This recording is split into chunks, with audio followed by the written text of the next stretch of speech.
Tired of your YouTube videos being more scattered than your thoughts on a Monday morning? Today, I'm going to show you exactly how to create your own perfectly organized playlists right from your phone, so you can say goodbye to endless scrolling. First, find a video you want to add to your new playlist. Under the video, you'll see a row of icons. Tap the Save button, which looks like a plus sign next to the word Save. A menu will pop up. If you already have playlists, they'll be listed here, but since we're creating a new one, tap Create New Playlist.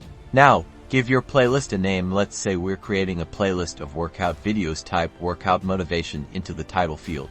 Next, choose your playlist's privacy setting. Public means anyone can find and view your playlist. Private means only you can see it. Unlisted means anyone with the link can view it. For this example, let's keep it public. Once you're happy with the name and privacy setting, tap the Create button.